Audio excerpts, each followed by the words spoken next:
so happy today to have Adam Breindel. Saying that correctly? Yeah, exactly. Thanks for coming by, Adam. Oh, this is great. I'm glad to be here. Yeah, we've been talking a little for a couple months because I know your book fairly recently just came out. You were just telling me it's like the end of last year. Exactly. Yeah. Yeah, So I wrote it mostly last year, and it came out in November. awesome. Yeah, and we've like when you showed up today, I was like, I remember you. I've met you at a couple events, so you're very interested also in the Portland kind of political scene, local politics. Is Yeah, that right? absolutely. I think it's a really interesting time, and the book is a work of fiction. It's meant to be like an interesting story, but it's inspired and certainly reflective of some of the conditions that we have in Portland The now. current themes that we see here. Exactly. I was gonna ask you kind of quickly that because your name, like sometimes people, because my name is like the same amount of characters. I don't know why, but throughout my whole life, people call me Adam. Sometimes I was just curious if people call you Andy or any other It's name. funny they call me Brian, right? Because Brian. Breindel, it's really easy to kind Okay. of. Yes, I Yeah. guess that makes So I'm sense. Yeah, like, I don't mind. That's yeah. it's close enough. Okay. Um. So yeah, Bridgetown's Children. Am I saying that right? Yeah. Yep. Yeah. Give it just like a quick synopsis of the book for people. First of all, yeah, just tell people without spoilers as much as you want, I guess. Yeah. So basically, this is a novel in the genre of noir detective fiction. So pioneered by folks like Dashiell Hammett, Raymond Chandler, and more recently Ross MacDonald, James Crumley. And the basic plot concerns a couple of crimes that happen in the Portland area. So there's some small crimes like a couple of robberies. There's a violent attack on someone, and uh, the main character, the detective, whose name is Jack Lewis, gets involved through some political connections who need to kind of take a look into some of these crimes in a way that is maybe not the most traditional. And that could be for various reasons. So maybe the police have kind of a limited capacity to do some things, or maybe there are potentially political or family conflicts at play. And so there's some interest in a private investigator. Mm. And so this leads through kind of a lot of kind of interesting adventures and kind of revelations about the characters. And not to spoil anything, but the story is about a lot of people that have conflicts and problems, just like we all do in the real world. Uh, in order to make it entertaining, these are a little bit amplified, right? When we're looking at whether it's film or books, we want maybe something's a little bit more exciting than our everyday life. Hmm. So things are dialed up just a little bit, but And for is a this? lot, yeah. Sorry, I was gonna. Is this like what am I saying? Current year or is this in the Oh future? yeah, that's a great question. Yeah, absolutely. So this is contemporary, Okay. and my we can talk more about this later. But my thinking was that you know Portland is in a situation now where it is an unusual situation where there are a lot of stories that were compelling in Los Angeles and San Francisco, Santa Barbara, these locales that Mm-hmm. were the scenes of this genre of fiction in its formative years in the first half of the 20th century. And if you were to try and write a story like that in San Francisco today, it would seem a little weird and kind of stilted. It's like San Francisco's not the same, neither is Los Angeles, and life goes on. But Portland has a lot of similarities to where those cities were at that time. It's much Mm. smaller. There's fewer people living here. It's a smaller economy. The people that are running the town all know each other. The amount of money involved is much smaller. The civic infrastructure and kind of law and order is much less Hmm. than in maybe more institutionalized cities like Yeah. like a San I Francisco. never thought about that. Yeah. So Portland today is kind of the analogy analogous. What am I saying? it's the it's the comparative of like the older LA and San Francisco and stuff. Yeah, it really is in a lot of ways. Yeah. And so, a situation where, somebody calls a private investigator instead of the police, or is worried that, the DA might handle something based on like a personal grudge or something like that, which Hmm. were staples of some of this literature, 100 years ago. I mean, it could happen, but it's much less likely in a multi-million person city today. In Portland, oh, absolutely, right? I mean, Right. it's in fact, I actually had when I was preparing to write this book and kind of thinking about it, I was collecting for a couple of years headlines Mm. when interesting things would happen in Portland, and to kind of get a feel or a gauge for what's realistic, what's too over the top.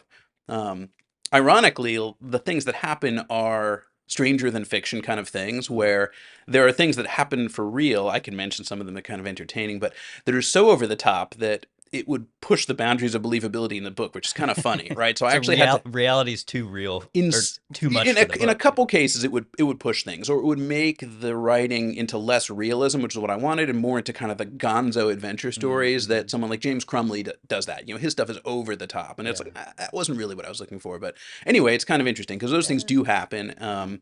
And I know I've kind of gotten off of the topic from the summary, but I don't want to go through like the plot twists and turns. But these are Yeah, no, it's basically, great. Yeah. yeah, fundamental challenges of crime, betrayal, conflicting motives, conflicting loyalties, um, and trying to kind of resolve all this with the fewest people getting hurt as possible. And life just doesn't always let that happen. That sounds really cool. Yeah, I didn't think about that kind of parallel. I was actually just like a week ago watching Hollywood Confidential. I don't know if that's based on an old Oh yeah, yeah, noir, yeah, but yeah. that's a great movie too. And that seems like that's kind of the noir you're kind of talking about. Yeah, absolutely. That film, LA Confidential. Yeah. But yeah, Sorry, L.A. I meant yeah. to I just say. want to make sure we're talking about the Yeah. same film. Yeah, that's kind of an iconic film inspired by that genre. And so yeah, there's lots of films.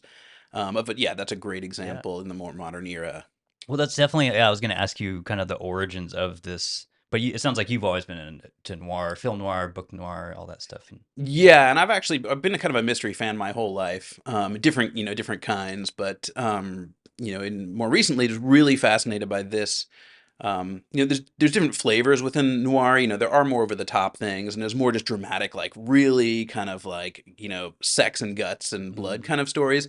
Um, I've mostly been inspired by Raymond Chandler and then Ross MacDonald, who really, I think, refined the genre a bit and said, hey, you know, yeah, there's sex and blood and gore in real life, but that doesn't have to be every page. Like, mm, maybe what's interesting is just the trouble that we get ourselves into when we're trying to get out of trouble, yeah, right? It's like everybody in their life has got problems and challenges, and half the time we're trying to solve a problem, we end up making some other problem worse. And sometimes this snowballs, sometimes it escalates, and instead of it being like, oh, I got a traffic ticket, it's crud, I'm in jail. yeah, And something is happening to my family because I'm in jail. Like, that's a real thing that can happen. And then, maybe I'm in jail like unjustly, and yeah. we can kind of go from It's there. relatable in that way to a lot of people's Everyone's got problems, so Exactly. And I think that, yeah, that's kind of the most people can identify with that, yeah.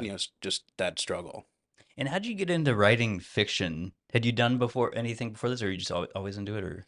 No, this was my first kind of attempt to write long form fiction pretty much ever. Mm, I've done other sorts of writing over the years, but that was very different. And yeah, this was just something I just really felt kind of really excited to do. mm, I felt like the possibility was there in terms of like like we are saying, talking about a story like this in Portland today. And I've read a lot in this genre and felt like I had a feel for what would work and what wouldn't. And I know that this is hopefully if I write more books in the future, they'll get better. That's the best way to say it. yeah, Like, no, I think it's really cool. but you got to start somewhere. Yeah, yeah. I'm imagining it in a thing of like you've accumulated all this, you've read so much of the genre and just accumulated that stuff over the years that you're like, I'm ready to do it on my own and try this out, and yeah, Yeah, exactly. I just really felt like I had to give it a shot, and it would be fun, and hopefully people enjoy it. that's awesome. Yeah, and this is available. Where do you normally tell people? Amazon, Amazon's the Barnes Noble, easiest place to get it, just because it's Amazon. right? But I also, respect, especially in the literary and like publishing world, that a lot of people have some concerns about Amazon, for various reasons. That's fine. Mhm. And so it's also distributed lots of other places. So Barnes and Noble, of course, that's another big chain. There's bookshop.org, which is kind of a front for lots of independent bookshops. So Okay, if you're like, oh, I want to support my local that's independent that's bookshop. the indie way to Exactly, go. Yeah. exactly. So, and you can even pick where you can donate money through your purchases to independent booksellers.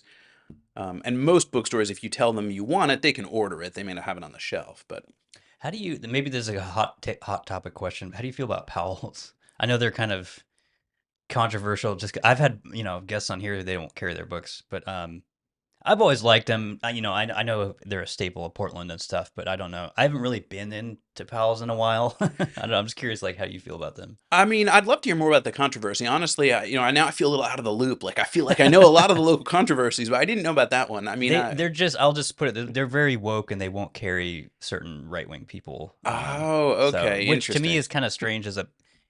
I've always like my mom worked in a library growing up. I've always viewed books as like the place for everything. Like you can find every viewpoint that you want. But it seems like Powell's isn't really in that lane anymore. I don't Oh, know. that's interesting. Okay, yeah, no, I hadn't heard that, and I guess I don't consider myself super right wing, and certainly the book I don't think is like Yeah, super this is fiction, super so stilted in yeah. one way or the other. So hopefully it wouldn't raise any hackles there. But yeah, that's interesting. I didn't know about that. Um, they don't have my book on the shelf there, and honestly, it's because they probably need that shelf space for something that's going to sell more copies. I mean, I'm realistic about that. Did they? Um, I don't even know. Do they have an online? I'd imagine they have an online like ordering thing so nowadays. So they're a little bit actually peculiar, and I always attributed this to like kind of Portlandism more than Powell's itself. But Yeah. so yeah, this is just kind of a funny thing. So they have their online ordering system is not like the most sophisticated, Okay. It's kind maybe, of clunky. and yeah, and and I mean that in a sympathetic way. Like this isn't like a dig at Powell's. It's like, hey, if I were Powell's, being so famous and having this brand and fans here, it's like I'd make it really easy. Like, Yeah. make it as easy as Amazon. Like I know you can't deliver, but I'll go pick the books up, but it's Yeah. not so easy. Curbside pickup or something. Yeah. Right. In terms of like the database behind the scenes, it takes them a few months to get data that other bookstores seem to get in like a matter of a week or two. So like, Hmm. this book was available literally in other countries before it showed up in the Powell's database, which is really weird since it's all the Interesting. same database. Yeah. And even then you can't order it. So they have another kind of I don't know how their system is set up, but basically most bookstores, if you want something that's not stocked, you just order it and they tell you it'll be there in a couple weeks. Hmm. With Powell's, you can't do that. It's like you can put it on like a wish list, but you can't actually order it. Maybe if you Interesting. go in person and ask, they can put in an order, but it's yeah, maybe not the most conducive. And Interesting. I Yeah. don't think it's not personal. That applies to most books there. Yeah. I was just curious when you were saying that. Is that database you're talking about? Is that what do you call it, ISBN or whatever, or is that So just a book numbering system? So the ISBN number is an important part of it, but the database itself is this distribution through Ingram Content. Okay.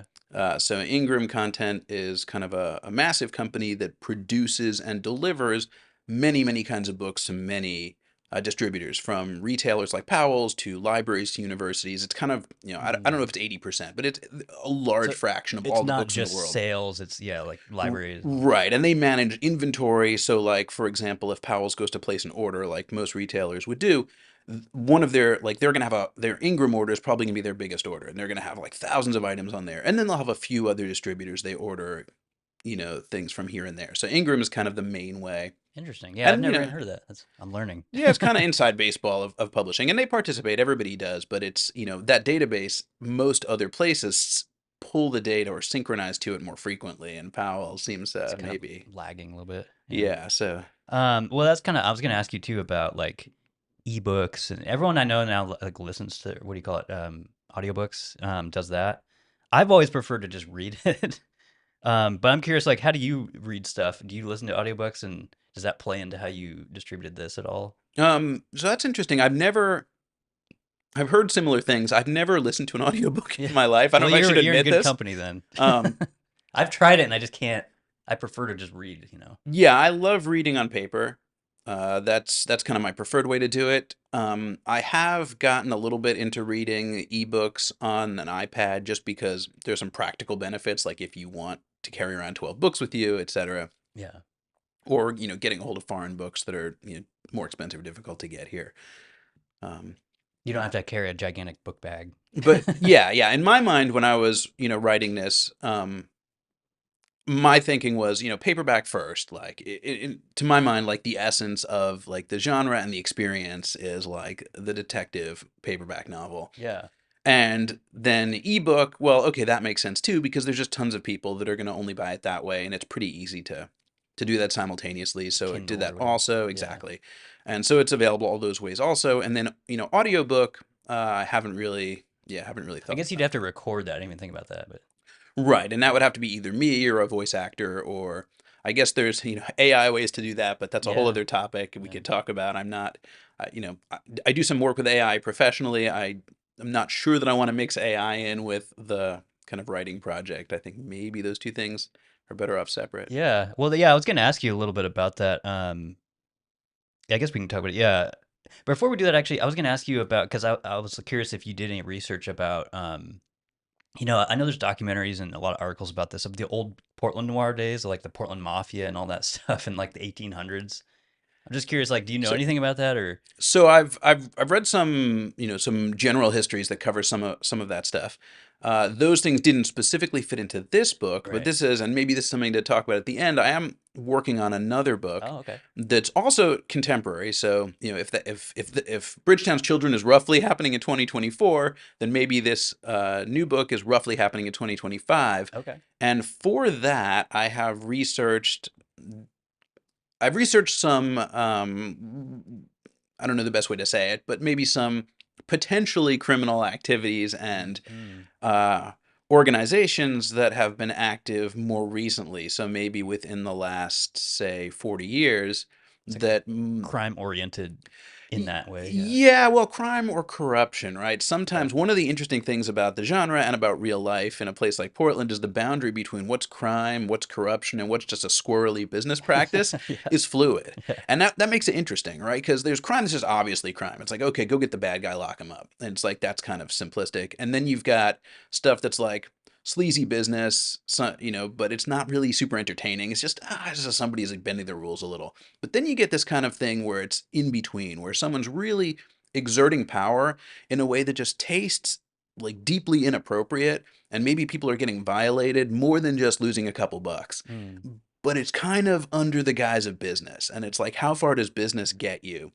And of course, that's always a huge topic here with politics, is how far does business get you in politics? How far should it get you? And then of course we have the situation on the kind of opposite side, which is if you're like running a organization that is on paper a save the world NGO, it's like, well, how much corruption can you get away with on that side, right? Like Mm-hmm. you have a mission that sounds very good, but maybe you're also doing things that have a very problematic Nefarious or yeah. taste to it. Yeah. That's interesting. Yeah, it sounds cool. Like another cool project coming up. Is there like I guess we could talk about the end, but yeah.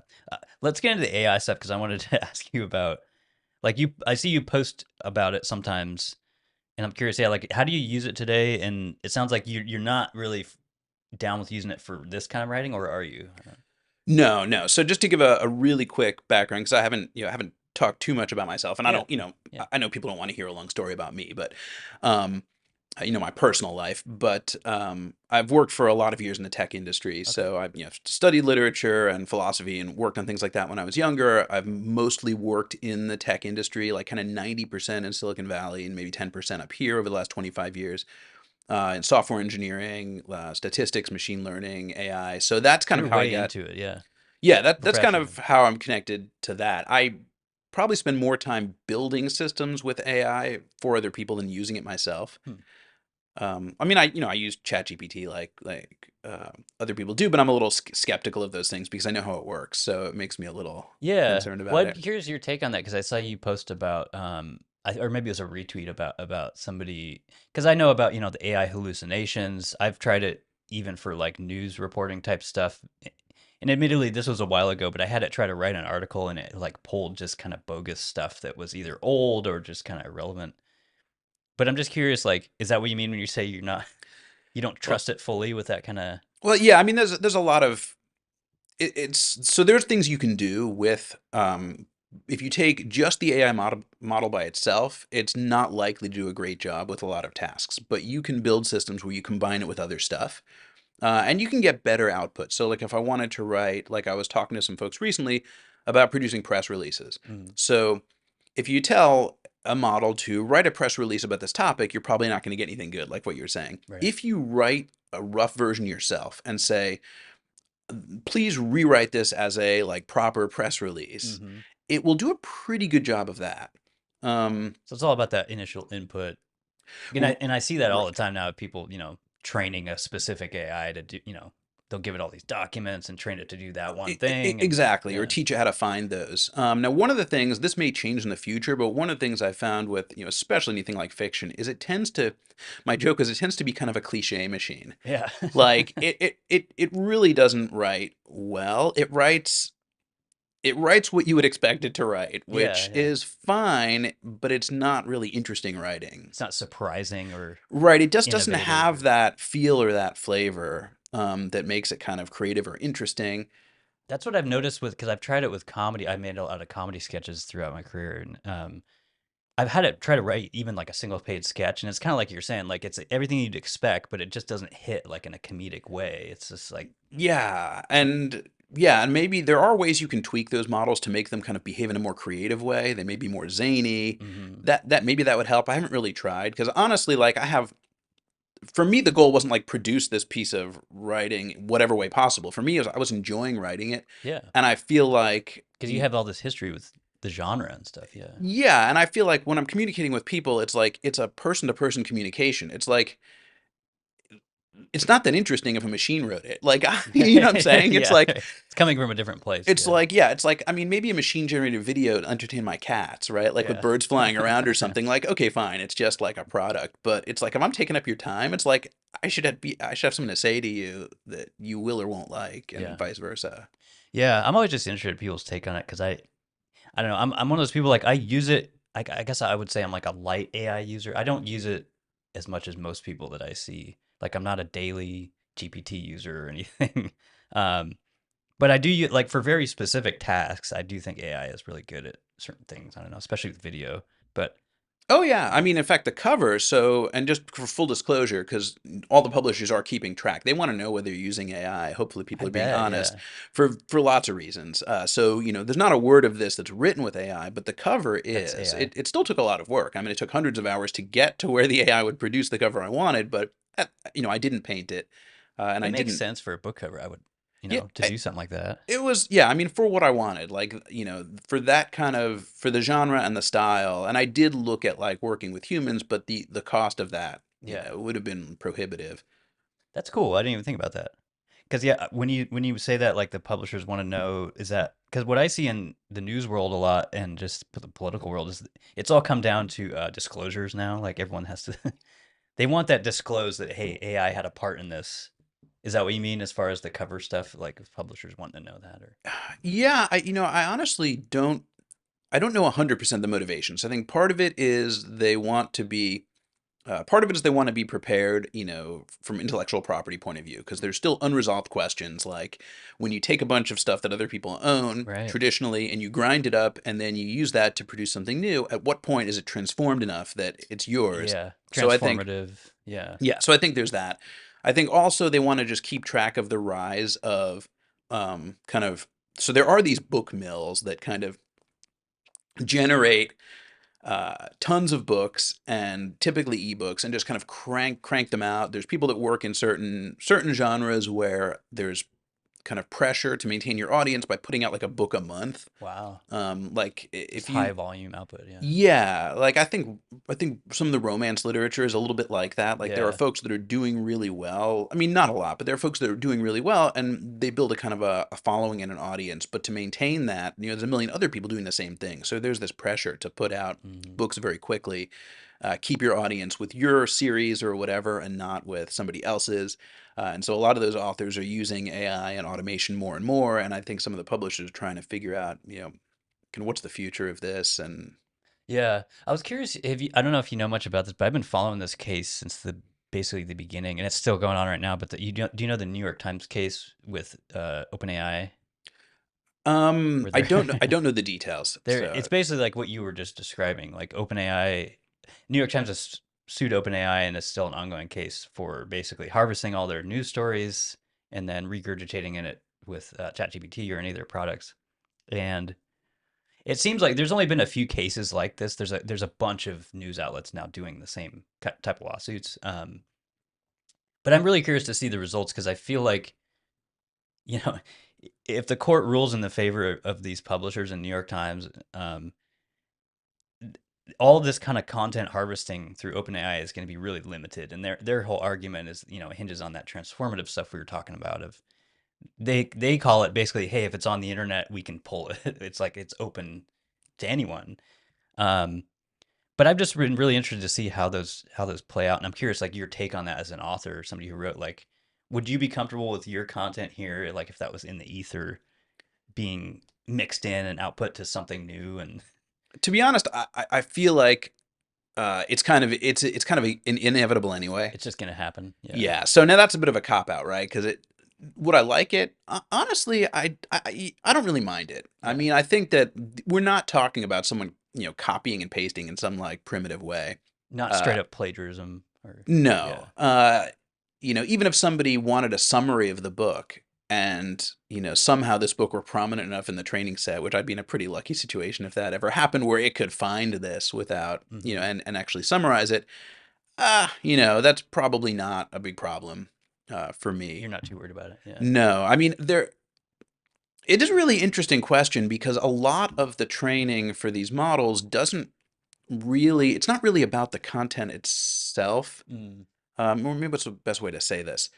Like if you were to ask ChatGPT or one of these generally trained models for details about a particular event that was, let's say, written about in the New York Times and which had been crawled by the trainer or mm, the training code, um, from some relatively obscure event, it's almost certain that it's not going to find that information. The only way it would know anything about that event is if that event were prominent enough that there were lots of representations about it elsewhere. okay. So if there's So 10 articles or something, right, or maybe even a lot more than that. okay, Like if you ask about the moon landing, it'll know. yeah, If there's you ask it thousands of, about like I don't know what Nixon ate for lunch like someday when it happened to be like a one-line mention in some right, press corps thing in like the 70s, probably not. hmm, So it's less about the content and more about and without I don't want to get too far down the rabbit hole of how these AI work, but more about training it on how the language works and how the abstractions that make up how we communicate work.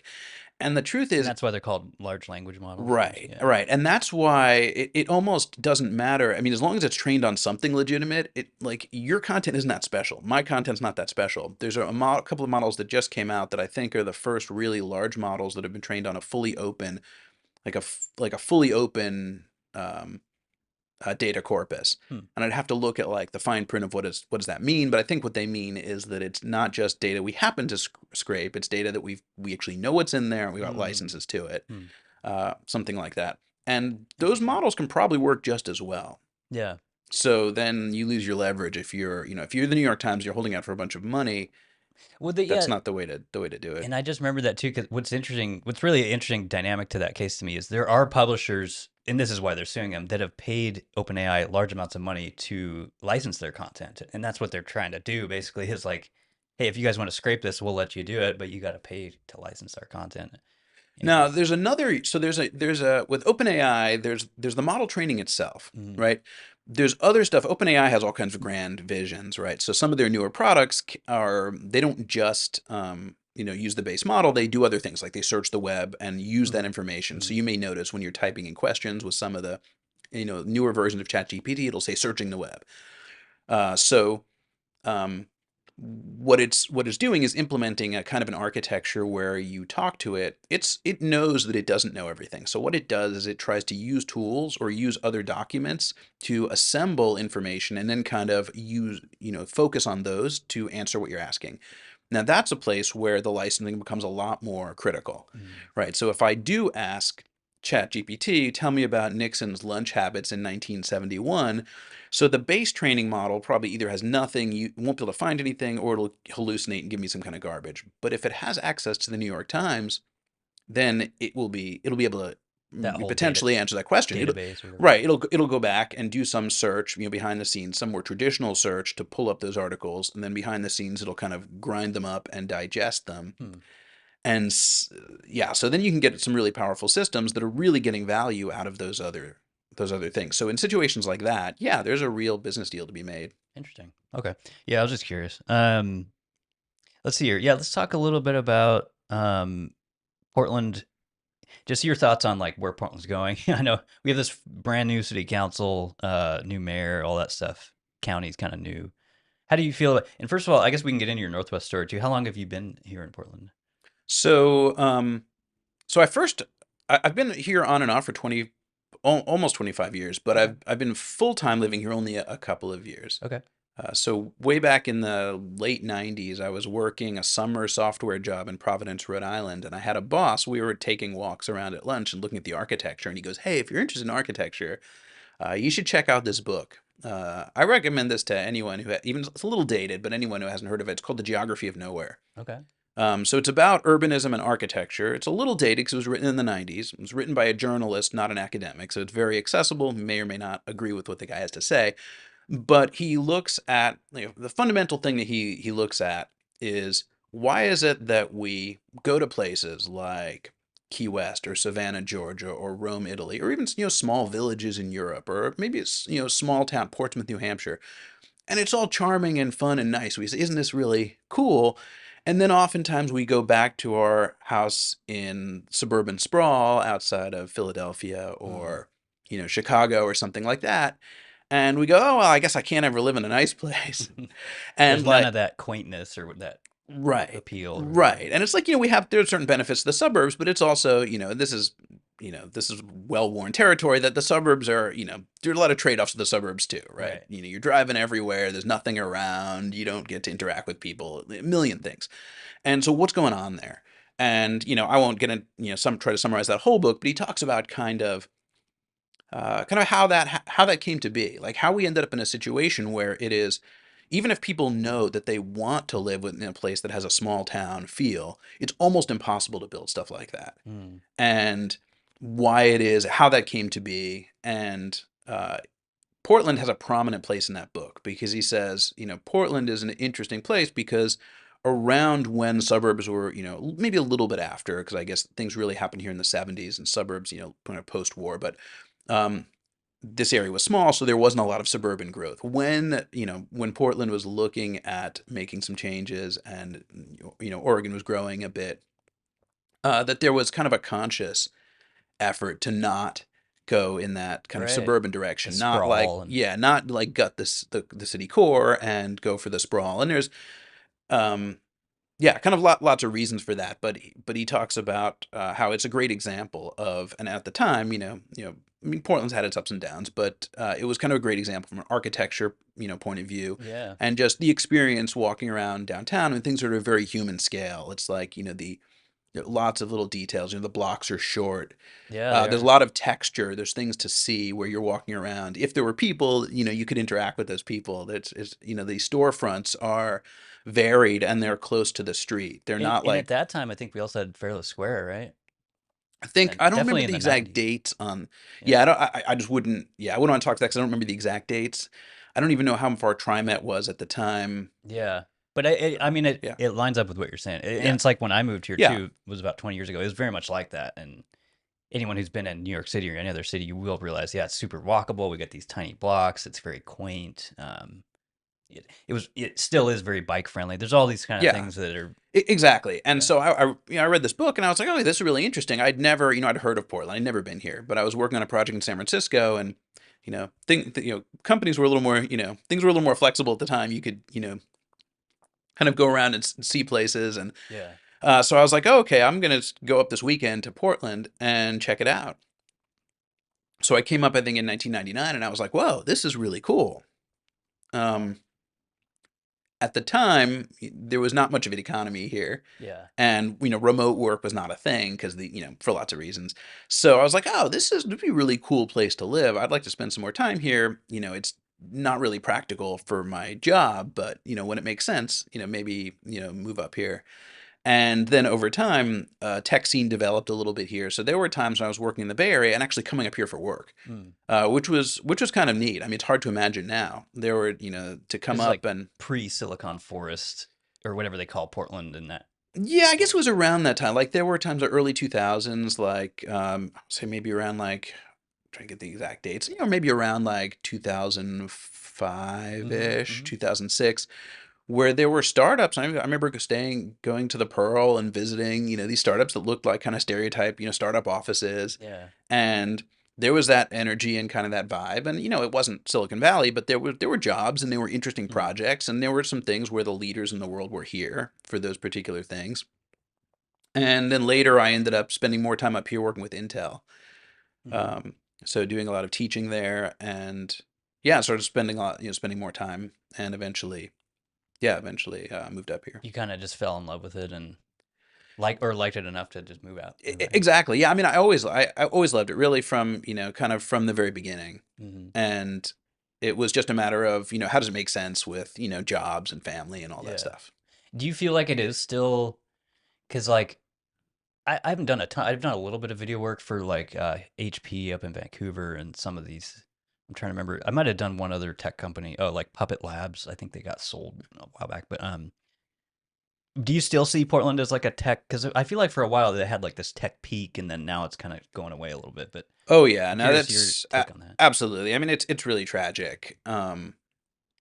There is a silver lining, but the tragedy is the main story, which is there were startups, there was an ecosystem here. It's gone. It's just gone. I mean, there's a couple of companies, and I hope they don't close, but I was almost gonna say we're waiting for them to to close Okay, up. okay. I mean, Expensify is still here, I think, and they have that beer garden downtown. What was And the one that someone just got sold? The travel. I'm not thinking oh, I Travelocity know what you're talking about. Was it or Vacasa? Vacasa, yeah. Yeah.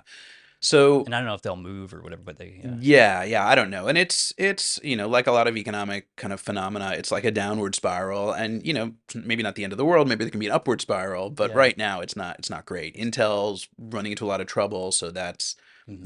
big source of jobs in the suburbs, and yeah, it's a very difficult situation.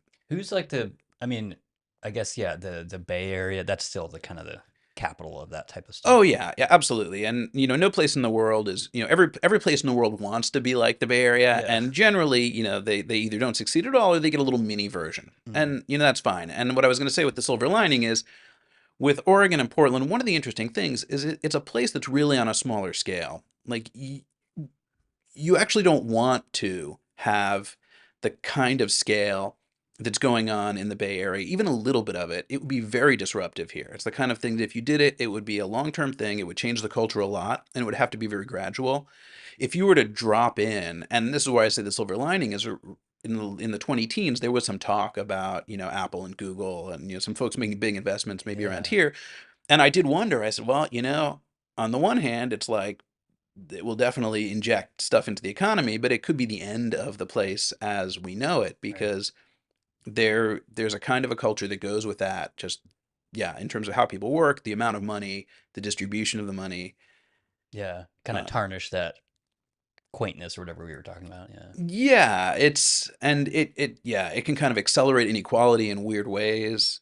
Yeah, it's interesting because kind of forgot about there was this period where I remember Amazon was looking at the old building downtown, and there's a lot of those moments that seemed like yeah they kind of passed us up or the city passed them up or vice versa either Yeah, way. and, But and to be clear, I'm not like a degrowther where I'm saying like it's good that we no, don't yeah, have these you're companies. just That saying I don't think how that's it went down. yeah, Yeah, I'm just saying that's what happened. yeah. And I'm saying that if we have more technology growth here, it makes sense to do it like kind of in a more thoughtful way. Mm-hmm. Like one of the neat things about Expensify is so they did a couple of experiments about looking at, can we get people to come into work, into the office? Mm-hmm. And one of these was this beer garden that they've got downtown. And what's interesting is they've got this beer garden, it's open to the public. They put up a fence and they have security, so it's like It's all extra. enclosed and yeah. Well, it's somewhat enclosed, but it's open to the public. It's secure, but it is open, and that's a very Portland way to do something. In the Mm. Bay Area, what they would do is they would do it inside the building. Like on the roof or something or Yeah, yeah. yeah. I mean, in the Bay Area, it's like even in times when security and all that were not an issue, it's like it's very much kind of an interest in kind of private control. Yeah. Right. Or if you visit like Facebook's headquarters, right, they have a little main street that you can stroll. The main street is in the middle of a group of office buildings. On the campus. Right. In It's the campus. inside the campus in a Yeah. very Disney kind of way, surrounded by offices, which are then surrounded by an enormous pool of parking, which is surrounded by a secure, a security wall, basically. So it's just a different way of looking at the world. Interesting, I yeah. think the way that Expensify did it here is it's kind of a nice way to do things. It would be cool to do more like that. Do you think was that successful in bringing was that the goal is to bring the employees back? Yeah, well, yeah, it was an experiment. They described it as an experiment to see what would help and what wouldn't. And they've done some other experiments. I don't think it was terrifically successful. I think this is maybe getting outside of my lane of expertise, but but I mean, I have worked in the industry for a long time, at least in like the tech world. The way to get people to come into the office is to do a like I hate to say carrot and stick, and a combination of like saying, well, you kind of need to do this, Mm. but also just giving people money.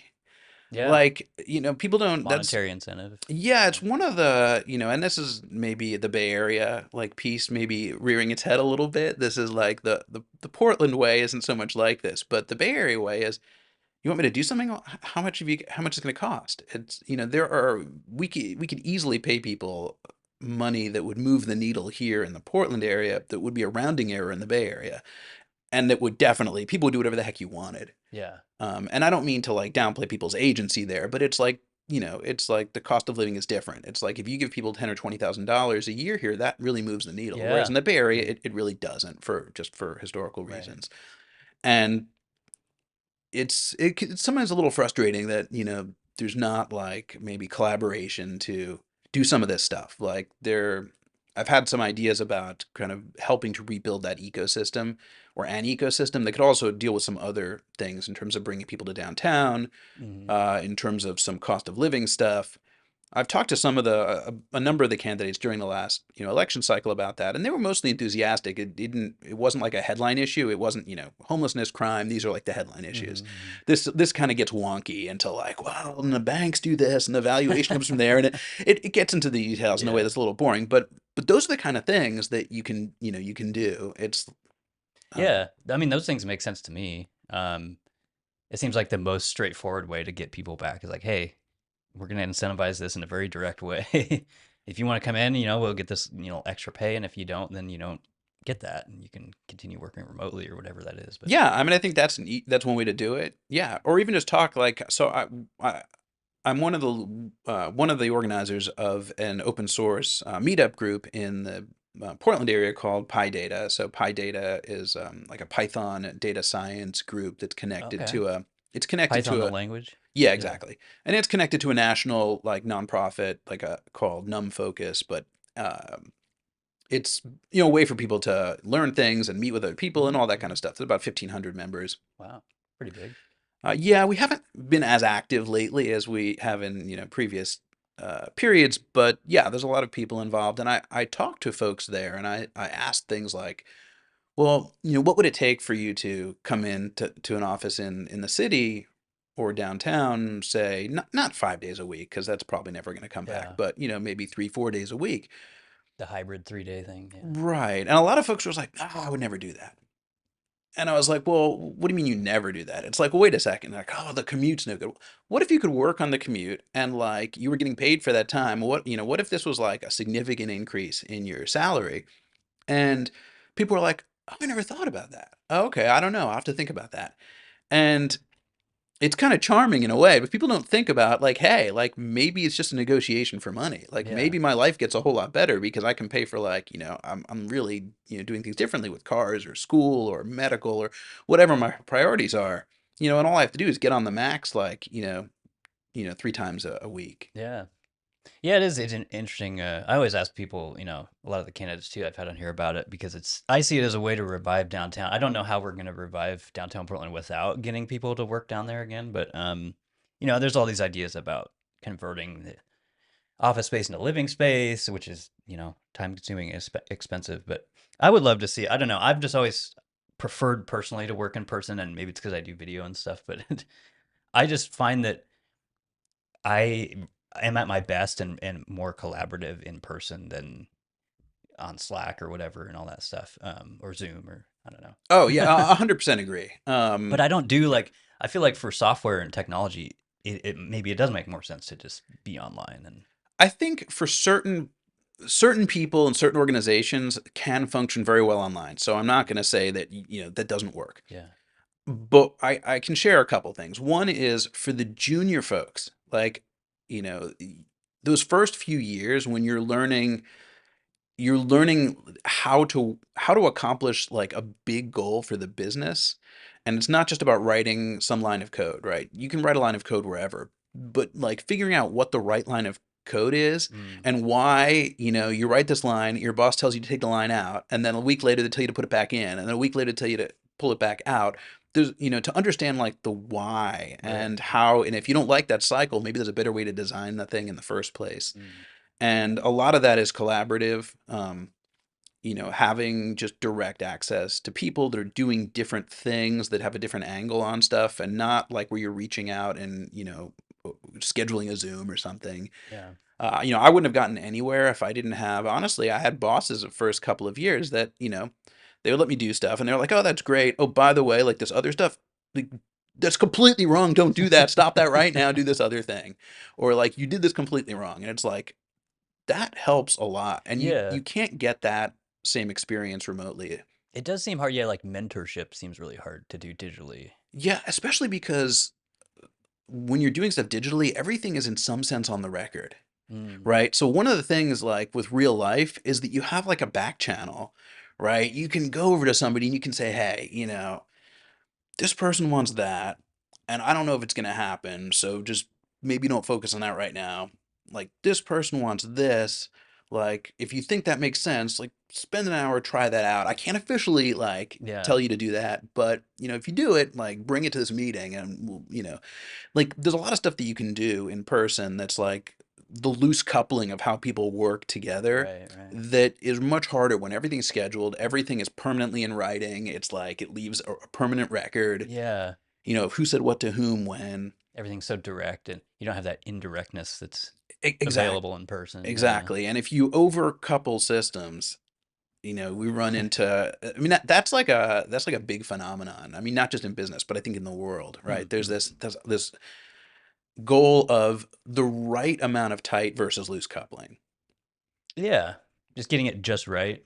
Exactly. Yeah. I mean, there's a lot of kind of analogies. Like if you think about like a train is extremely efficient at moving people, right? But it's like 100% coupled. Like you can't get on and off where you want. Mm. Everybody goes together, the same place at the same time at the same speed, right? So that has some benefits.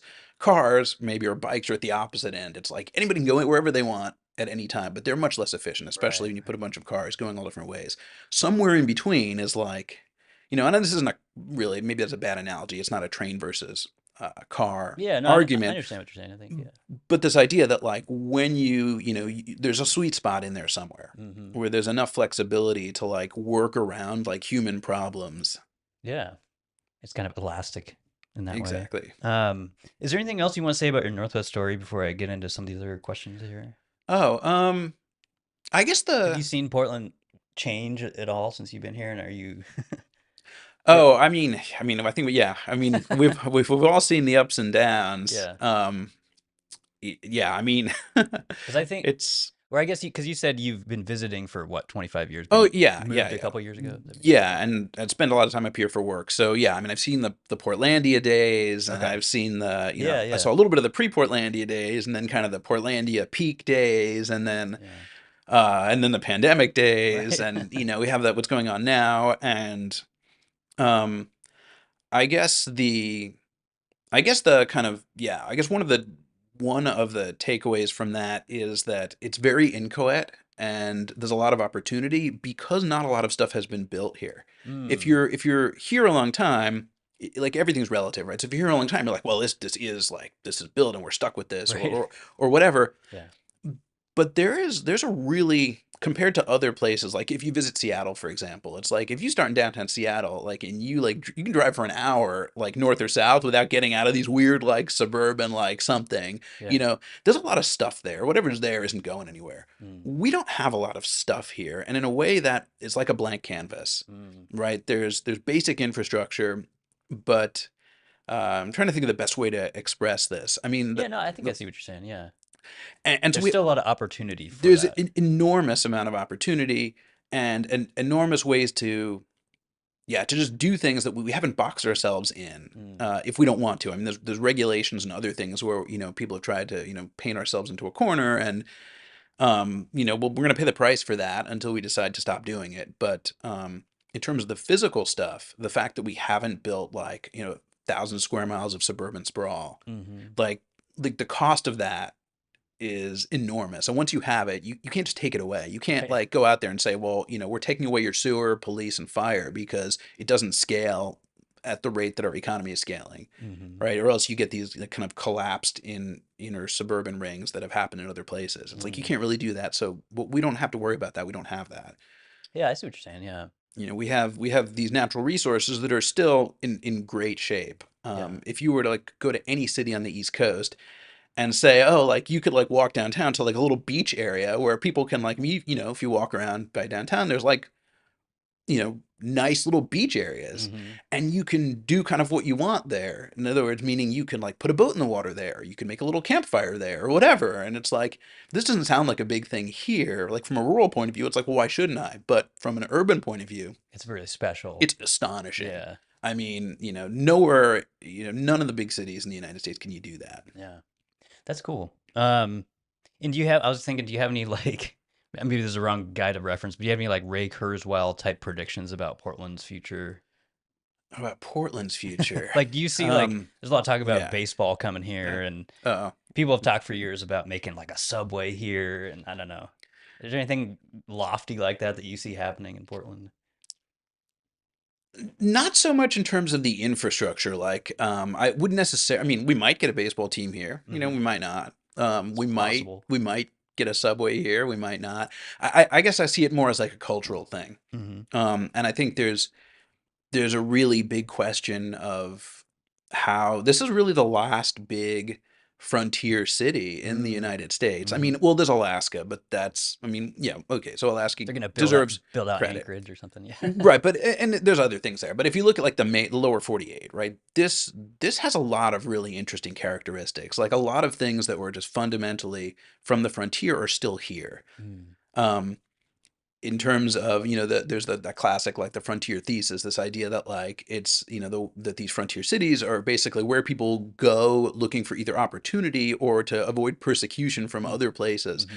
And like we still have this flow going on here. We also have this like really big split between kind of like the pioneer libertarian kind of idea of like it's me and the land and I'm going to do this thing, but also like the another strain of like this utopianism, Mm. right? Which is also not unique to here. It's like that's another thing we've got this history of that's kind of moved across the United States. Historically, it's like groups of people going, "Hey, I've got like this crazy utopian idea, and I'm going to go out with a bunch of people and like to try and do it out in a place where they're not going to stop me." Right. So it's like, yeah, I mean those influences are still like butting heads It's here, and still there's going. a Yeah. question about like yeah how that's going to evolve and Yeah. is Portland going to end up eventually just becoming like a big, commercial city like, many other ones? Maybe, maybe not. Like it's kind of cool if it's not, but there's a cost to that too. Yeah.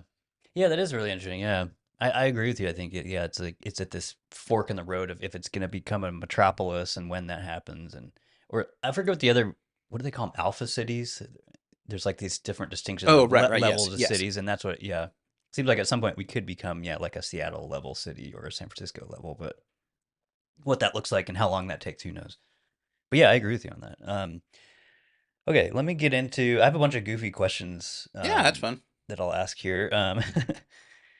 When you normally park somewhere like you did out here, do you normally pull in or do you back in? Front end. Okay, I think that's what I saw you do out here. But which piece of fruit do you think you could throw the farthest if you just chucked it across the football field? Without thinking deeply, my initial reaction was a banana, and I'm pretty sure that's the wrong Yeah, answer, but it's like that's what came to mind. that's what I Now, gravitate to because it seems like, I don't know, there's a centrifugal force or something, and it's really grabbable. You can just chuck it. from a scientific point of view, I, I think probably something smaller and denser is like a going to work better, like baseball shape or something. exactly. Yeah. But that's a different problem. Okay.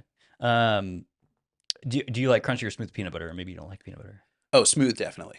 Okay. Do you like the stir, no stir, the oil kind? I don't like stirring, but the stirred kind is better if it's like stirred. But I don't like Yeah, the hassle of stirring. totally. That's totally how I feel. It's like if you put in the effort, it does probably taste better, but I usually don't want to put in the effort. So, do you have a favorite type of French fry? Do you like crinkle cut, regular cut, curly fries? I don't have a strong I don't have a strong preference, but I do think the ones with some kind of character are more interesting than like your basic ones. Like I would always take a curly or a garlic or some Something. junk on them or waffle or whatever over like I know some people just love McDonald's fries. It's like it's pretty boring to me. Okay. It's gotta have a little something in there. Um, Do you well, you're just talking about McDonald's. Do you have a favorite fast food? Or maybe you don't like fast food. I don't dislike it, but no, I spent a lot of time, like for a bunch of years I was traveling like almost all the time, going to consulting, at different companies. And so at first you're like, oh, well, I have this expense account. I can like just buy food from wherever all the time. Right? Yeah. And for me, that lasts about 3 weeks before you just feel like complete crap, and you're like, "Oh God, I just want a darn You salad. gotta rein it in a little Give me bit. some vegetables and leave me alone," kind of thing. So I don't Okay. really eat that anymore. Okay. Um, do you, well, I'll skip that. I was gonna ask, do you have a favorite Taco Bell item? I That probably used to goes when I was along in with, high school. We used to eat these. Yeah, we used to eat the chicken and steak soft tacos. oh, that sounds good. We used to eat I don't huge think I've, amounts of those with extraordinary amounts of like hot sauce on them. mm, yeah, I don't think I've had that. That sounds good. Let's say you're getting ice cream somewhere. I'm assuming you like ice cream, but maybe you don't. Do you go waffle cone, regular cone, cup? If you're getting ice cream at like a Salt and Straw or something. Probably do like a waffle cone. Okay. If yeah, waffle cone if I can manage it and it's not gonna like explode everywhere. Yeah. Well, that's why I go the cup because it drips everywhere Well, usually. that's the thing. Yeah, it Yeah. depends on the venue. Like, if you think you can, but if you can manage the cone, yeah, waffle cone's gonna be great. Okay. And what flavor are you putting in the cone? I like to experiment. So if I'm, especially if it's one of these like kind of more gourmet ice cream places around here, I'm probably gonna pick one of the more weird flavors. Okay. You like I know Salt and Straw does like the some people might call them gross. I don't know, but they have I think they have like fish and like different flavors sometimes like that. Yeah, I don't think I've had that. I haven't had like the olive oil ice cream. I know some people love. I haven't had that, but I haven't had that either. Olive um, oil. That sounds good. so yeah, so there's really adventurous stuff that I just haven't tried. But yeah, I'm probably less likely if there's something interesting. I'm less likely to go for like a vanilla or a chocolate, I think. Okay. Um, do you? This might sound funny. Do you believe in Bigfoot? So that's an interesting question. I don't believe in the like literal reality of Bigfoot. Yeah. However, I believe the metaphor of Bigfoot is really The important. kind of mythology and all that. Right. And, not to go off on a whole tangent here, but in terms of like hard science, like, I'm, kind of a materialist and I believe we can go and actually measure things and like, Yeah. see things and collect data and draw certain inferences and all of that. However, we as humans, and this maybe brings it back to the book in some ways, we don't live in the world of facts. We live in a world of stories, Mm. right? So sometimes, in fact, you mentioned Kurzweil, and there's the whole like atoms versus bits thing. So, but it's not about atoms versus bits. It's about the constructed stories that we live in and how we negotiate those. And Mm. everything is kind of relative to that, which is why we have so many, why everybody's fighting all the time, right? It's like these are all, people are different, they have cultures are different, and there's clashes all the time. So, like, how does that connect to Bigfoot? So, Bigfoot and other parts of you other parts of the lore are they're part of a cultural identity that is very significant, and uh, it can have repercussions and impacts that are not about finding a giant hairy quasi-human Hmm. creature walking around the redwoods. Like that's not literally what it's about, Right. but metaphorically, almost in like kind of a Jungian way. It's like I think there's like stories about Bigfoot are a way of channeling certain feelings and experiences, and then those in turn create, we take those stories and we digest them and our ideas and our aspirations, and then we go and we do things, and so it comes out that way. Yeah. No, I totally get what you're saying because I feel that way too about whenever I read about this stuff or even UFO culture, I feel like when UFO sightings first started, it's kind of the same thing. It's like a reflection of society and may not be that what they're actually seeing, but there's this cultural phenomenon and people are kind of like caught up in whether it's the history or what's happening around them in the context. But that stuff's really fascinating to Yeah, study. absolutely. Yeah. I mean, like the X Files is a great example of just exploring that. Yeah. Right. It's like Great there's show. different ways to interpret the X Files, but at the end of the day, no matter what, like, none of those things have to actually be real, but they're all interesting stories that key into certain aspects of Americana, Yeah. right? I mean, that's what made the show so good, is it wasn't about literally believing the story. Yeah, and in You, that, I would say with that show, it's totally, in the '90s, it's very, there's this huge interest in like government conspiracy and, yeah. behind the scenes government, and that's pretty much what that show was looking for. Yeah, and it's and we and there's yeah, I mean that continues to happen. Like governments have always done weird power, weird things with power that people don't like, probably as long as humans have existed. But Right. the kind of strange matrix of the military industrial complex and secrecy and these kind of Yeah. technological. interventions, either for foreign policy or domestic policy, that's really been a fascination that's grown up in parallel with technology and industrialization in the 20th century. And so, like, looking at how those anxieties get expressed, and Right, then right. and it's this feedback loop. Like, just recently I learned about, I forget the name of the code name, but I'd come across something. People say all kinds of, all kinds of things on social media, and so I was Yeah. like, oh,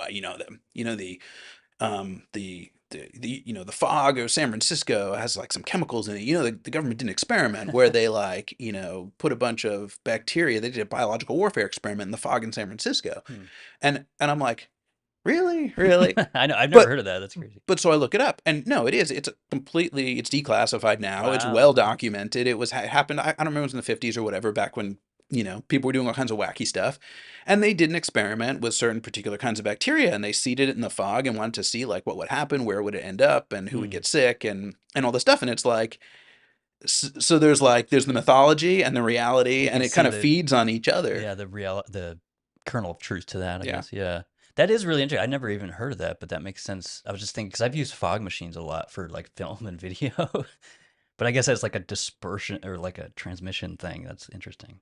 I was gonna ask the same thing about ghosts, but you probably have the same answer. I might have a Yep. like a Ghosts. paranormal team on here of ghost people, so I was just curious about how you feel about ghosts. Well, so yeah, I mean, I'm fairly skeptical that, like, Yeah.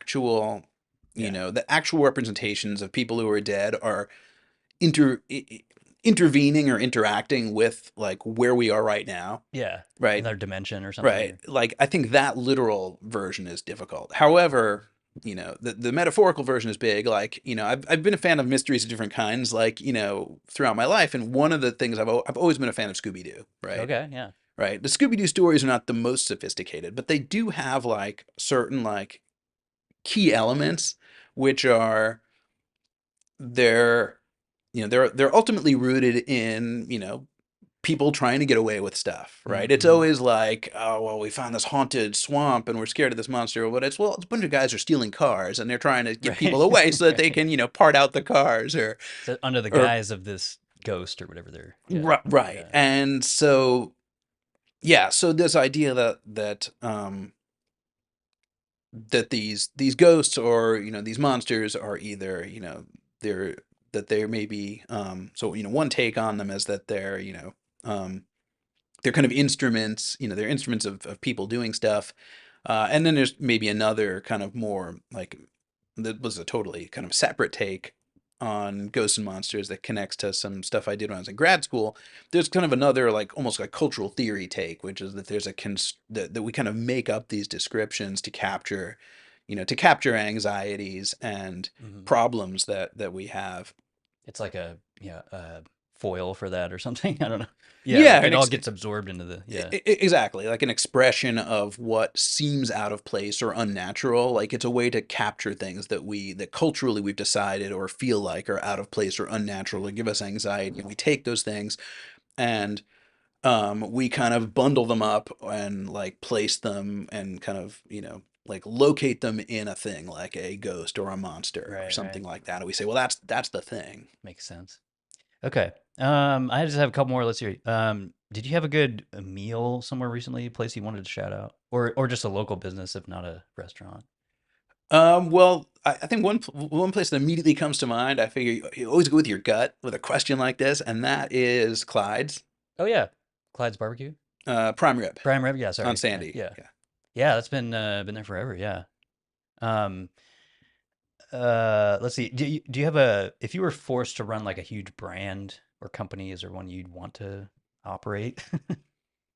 Sometimes Whoa. people struggle with this question, That is a really interesting question. but I I usually mean, like to ask that to more political people because yeah, I mean, gives I me guess I insight. would. I mean, I guess if we're talking big, then you don't take something big and do something small with it. If you're running something big, you go full Zuckerberg and Right. you go, I'm gonna embody or inhabit the emperor kind of, like, Yeah, yeah. character. And yeah, so then I think you go with an Apple, or a Google, or something like that, Okay. or an OpenAI, something that's really at the level of, like, influencing world events. And you go, hey, I'm gonna, if I'm Yeah. gonna do it, I'm gonna do it.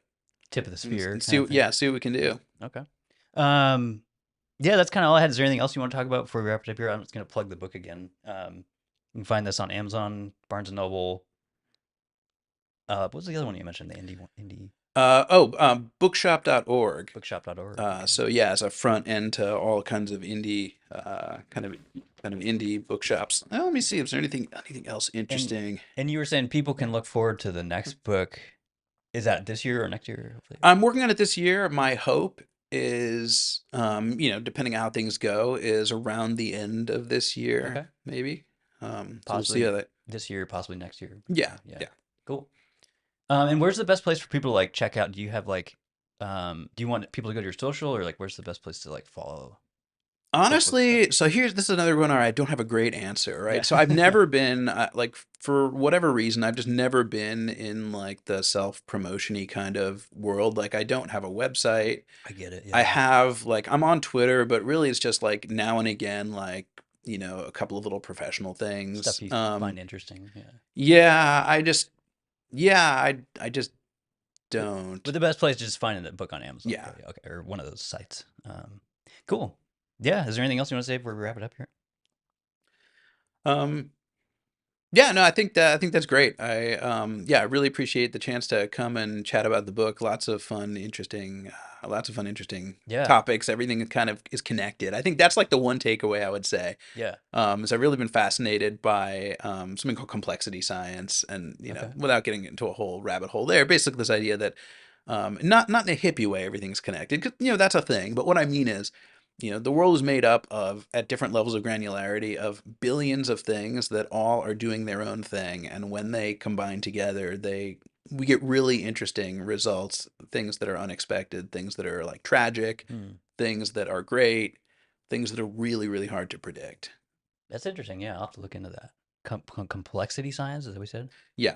Okay. Yeah. That's actually where so I guess one of the book tie-ins is that's where the epigraph actually comes from. So cool. somewhere here in the beginning.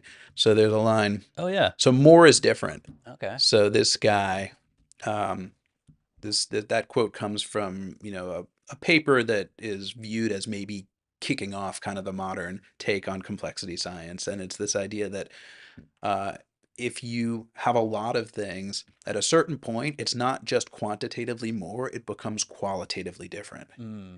And that insight kind of leads into all kinds of, amazing things, from traffic jams to, life as opposed to just chemistry, to politics, to human society, all that stuff. exactly, in a story like this or in real life, why things are so hard to predict, why almost everybody's trying to do the best they can, and yet like things, often go in all kinds of crazy directions. That's great.